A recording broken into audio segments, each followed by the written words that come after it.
have a tale or two to tell of your own when you come back. Can you promise that I will come back? No. And if you do, you will not be the same. That's what I thought. Sorry, Gandalf, I can't. So good. That is very good. Oh, wow, look at this. Oh, nice. Interesting. That's my favorite moment in all 6 of these movies. My favorite moments always come from the Shire. I remember I was once talking about these movies with Lizzie, because I think we were... When did these come out? 2012, 2013, 2014. No, it was just for these. Because, like, we watched all of these together. And one thing she said is that she liked Lord of the Rings for all of the big epic battles, and she did not like the scenes of people talking. My God. Okay, yeah, that was me when I was like 13. Yeah, and we're talking about a woman who was like 23 at the time. Eye roll, of course. Yeah, so you always find is that with people who kind of write like this and prefer to write like this, you look at the kind of media they like, and you'll find a lot of anime, a lot of Disney movies, a lot of peak animation, a lot of peak TV. They probably really like Game of Thrones. Not a whole lot of anything that really stops and makes you think. And then those people are trying to write Dragon Age, a game about systemic bigotry. Ooh.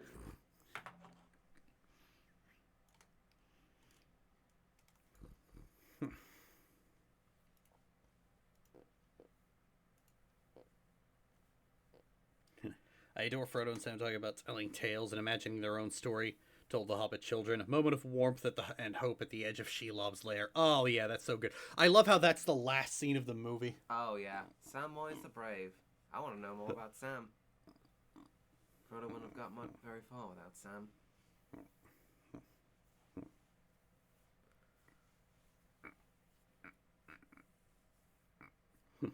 Mid, I have no idea how to write heavy themes half the time, which is why I focus on writing funny or cute fluff. That's true, but I mean, like I said,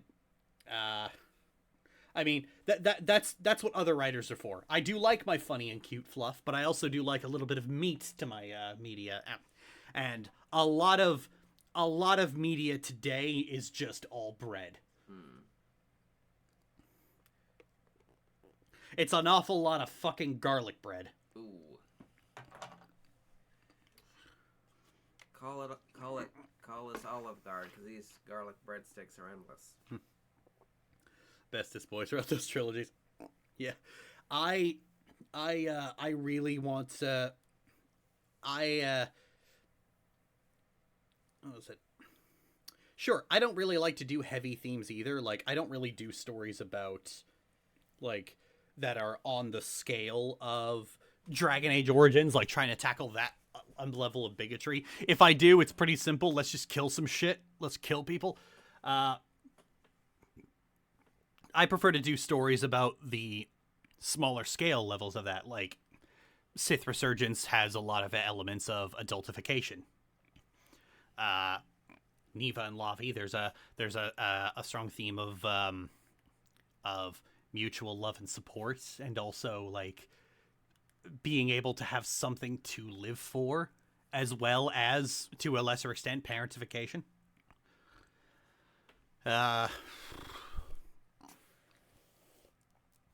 Iris and Kira, they largely deal with medical what is adultification? It's when children are treated like adults. Google it, all right? Google it. Don't ask me. Google it.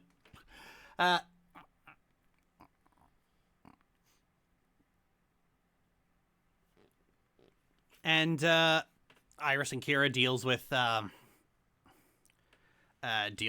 of like what happens to somebody who is treated poorly by medical staff and ends up growing up with very strong trust issues. Somebody tried to claim it was anti-sign language, but like it's not. She knows sign language, she just prefers not to use it.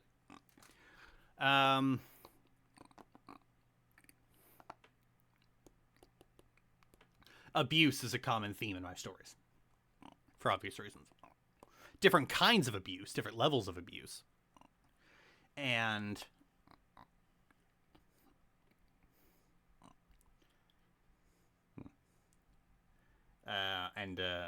love, very strong love is also a prominent theme in my work. Yes. I guess it's like, I think in particular, what do you like to write about? And I don't mean it's like, oh, I want to write about found families. No. Don't give me a trope. Give me a theme. Right. A lot of people, they only think of tropes. They think in tropes. Like, what kind of stories do you like? Oh, I like found families. No, that's not a kind of a story. That is a trope. And a trope is a tool. I mean theme. What do you like to write? What do you like to write about? What's a subject? What's a thematic subject that really gets your creative juices going?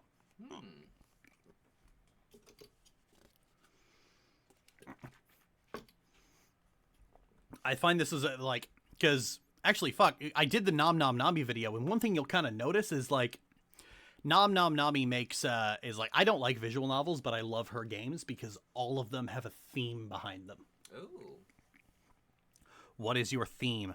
Her identity when her mom signs her up for a ballet lessons and starts as a... No, again, that's a plot. That's a plot. What do you want to write about?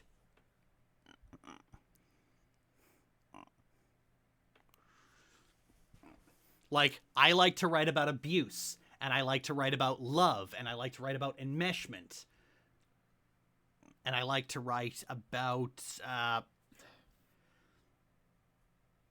And I like to write about trust and trauma and all of and those things. What do you like to write about? I like to write about people who've run away from famine. No, Lolo, that's a plot. What do you want to write about? About. What is it about? Neurodivergent kids handle their interest. No. Again, you guys are thinking in plots. You guys are thinking of like things happening, not what is the theme. What is the subject? What is like, because this is the core. You form a, how about people who are constant, again, you're doing it again, Lolo. You're doing it again. Like, I like to write about abuse and love and enmeshment and trauma and trust and these on a conceptual level.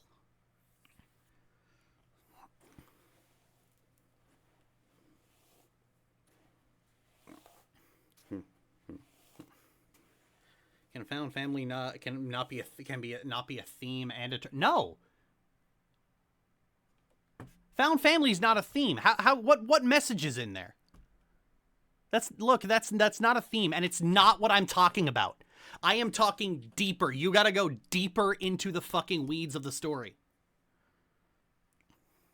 Like if there was a theme in The Henchwoman, which for me is just like a silly zany rom-com, the theme would be about finding love again. So fear. Fear. Yes.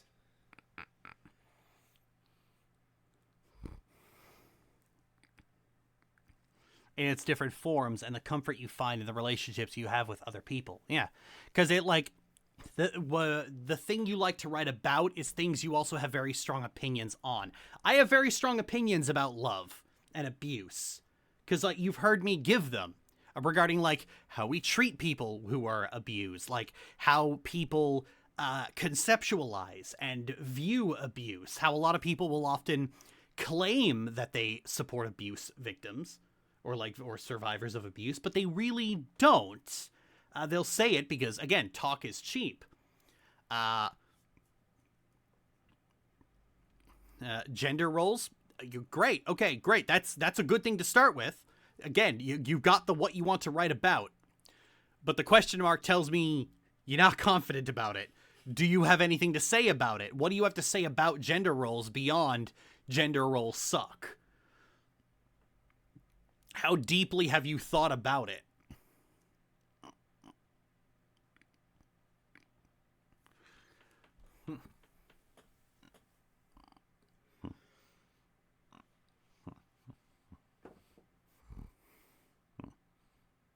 How you can use small gestures to brighten up someone's day. That's more of like just one. You're not getting it. You're not getting it. I'm just gonna delete that. You're not getting it. Don't put a question mark on what you say because it tells me you're not confident, and it like you haven't thought. It's kind of clear a lot of you haven't really thought about this, and so you prefer to you write stories by cramming tropes together and hoping something happens. You don't really have something you want to write about. Nothing really inspires you. And it's like you've got to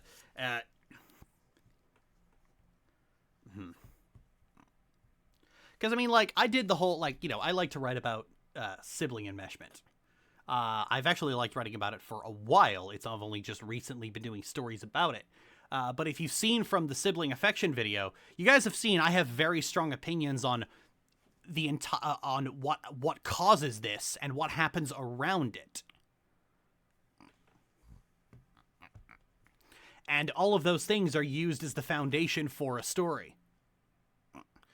A lot of you guys are trying to build a house on quicksand. Yeah. It's hard to explain. I'm not very good. Like I said, I'm not very good at explaining what I mean, but I mean deep on a primal, because like, and it's hard to get through here because a lot of the people in the chat, they haven't thought about this at all. They haven't, like, with the way they see the way a lot of people see stories is they make a fuck ton of OCs, they get a bunch of tropes together, and something's supposed to happen, which is why you end up with a lot of these cookie cutter plots because there isn't a plot formed from a cohesive idea, like a story they want to tell, a thing they want to unpack and examine.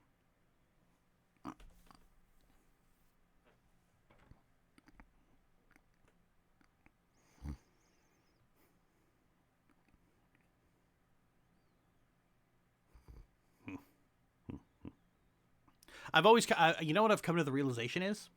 How many times have you ever seen a fanfic with a theme? With a message? Huh. And no, mine don't count. I was just gonna say, You mean what it's supposed to convey? Deeper, more primal. I'm gonna ask you to, Petra, I'm gonna ask you to stop.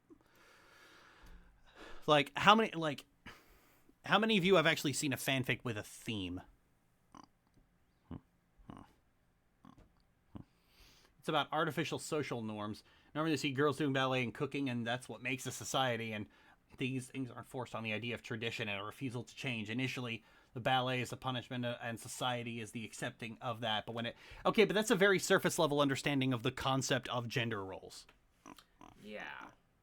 It's like, gender roles exist, and our society is built around them, and they're bad. And it's like, yeah, that's not a particularly interesting analysis of anything there. Yeah. No, you've never seen a lot of people have never seen a fanfic with a theme because they're not written for one. They're written with, it'd be cool to see these characters do this thing, or I want this ship to happen, or I want these characters to fuck. And a lot of people get into writing through writing fan fiction, and a lot of people end up writing that way. And then they go into the industry, which is why things are getting so bland now. Yeah. Because everything's being written like fan fiction. It's tropes stapled together without an idea without an idea acting as their core. I've seen one, though I haven't read much after I hit 13. I think we all need a good writing class to iron these habits out. Yeah. I've always had, like I said, I have people ask me, it's like, how do I do this? How do I do this? How do I do this? And it's like, take a fucking class. Like, but like, have passion. What are you passionate about? A lot of people want to write a story because like writing is cool. It's like, oh yeah, I like writing. How many? Oh really? What have you written? Well, I have OCs, so nothing.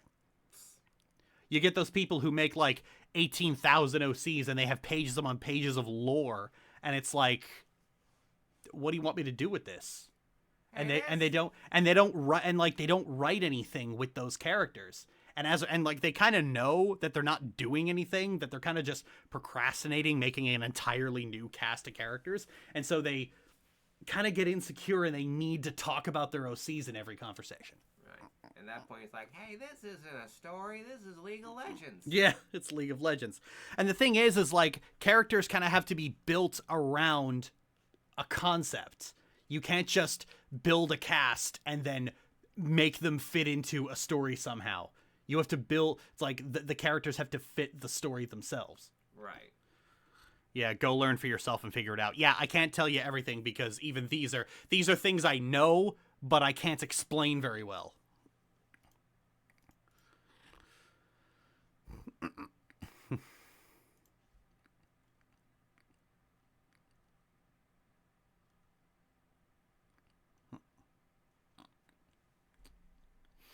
I'm guilty of that, honestly. Oh yeah, definitely.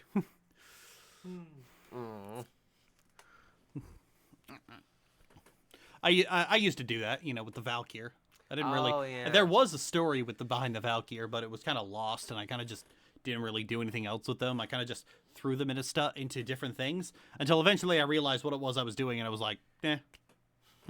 Have you always written like that, Lily? If not, what made you kick the habit?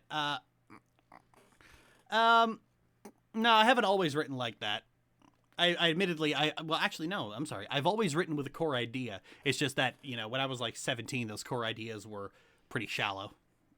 Yeah, sure. I'm on delay. Everyone's on delay. It's how streams work. Yeah, a lot of those core ideas are really shallow. But I think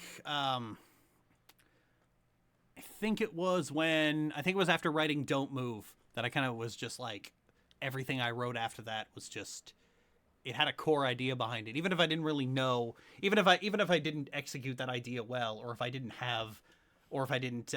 understand the subject very well, there was a core idea behind all of them. And I write about the subjects I write stories about the subjects I'm passionate about. Right. And it's like, hey, have you ever considered writing a fantasy story? No, because I don't like fantasy. And most of the things I'm passionate about are better served in a contemporary setting. I've been comfortable with I've been comfortable with writing vignettes lately because I'm not used to writing a huge story at once, but I think I'm better at visual storytelling than actually writing it. I don't know. Well, I mean, Lolo, you'd have to write something. Yeah. I mean, look, I'll be honest, like, Lolo, I think the idea of you writing a visual novel is, like, a really cool idea, but I think you starting with a big 10 character dating sim with, like, with all of those different variables is way too huge. I think that's way too fucking big, especially for, like, your first work. And I think the premise was largely just an excuse to design another huge-ass cast. I think you should... I think you writing visual novels would be really cool, but they have to be, like, about something, and you've got to scale back the scope. Yeah. Write something, like, write something before you write something big. Right. Like, I wrote the prologue to Henchwoman recently, and people really liked that. It's like, okay, then I'm definitely gonna write the first chapter. It's pretty soon. Because the thing is, the reason people do that, the reason people make big casts of OCs rather than, and like, just keep telling people about their lore and talking about them, is because it does two things. One, without a completed work, it never has to go under public scrutiny. And if all you do is talk about your OCs, they exist in this nebulous period where intent is all you have and execution doesn't exist to contradict it. So, like, you can talk about all the ideas that your OC is meant to tackle, and, this character has, like, an arc about dealing with trauma. And it's like, but as long as you only talk about your OC, you never actually have to write the story where they deal with trauma and potentially fuck it up. Right. Because a lot of people are afraid of being judged. Because releasing a work for the public takes a lot of drive. It takes a lot of nerve to be that vulnerable. A lot of courage, a lot of discipline. Yep. And it also means, like, the passion for the subject you're talking about is going to sustain you through past that period of, like, working on a new project is great and getting near the end of a project is great. But what about when you're in the middle? Yeah. If you don't have something you are really passionate about talking about, you are not getting through that.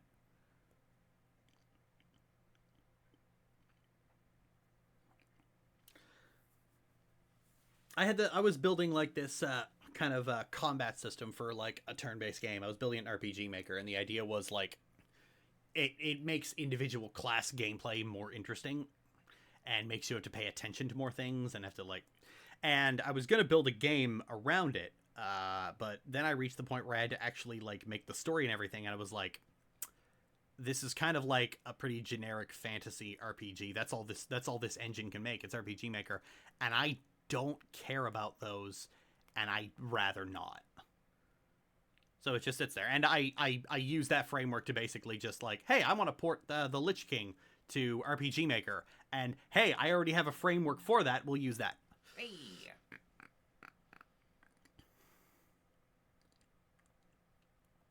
I complain about having to write the lead-ups to their big finales, and it really shows that they lack a purpose and theme because they just want the edge and the drama and not the cohesive idea. Yeah, it's because the works that they like are made with a cohesive theme, but they weren't smart enough to figure out what that was.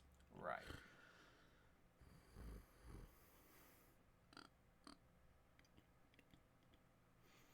And I've said this for years. Here's the kicker. A bad story is more valuable to everyone than a bad story is more valuable to everyone than 20 videos shitting on it. Right. And I say this as somebody who makes videos shitting on bad works. But, like, I do try to make them from a perspective of, here's what we can learn from bad media. Because that is the value bad media has. It's why, like, I basically said this thing. It's like, I'm not doing negative videos unless there is something interesting to talk about.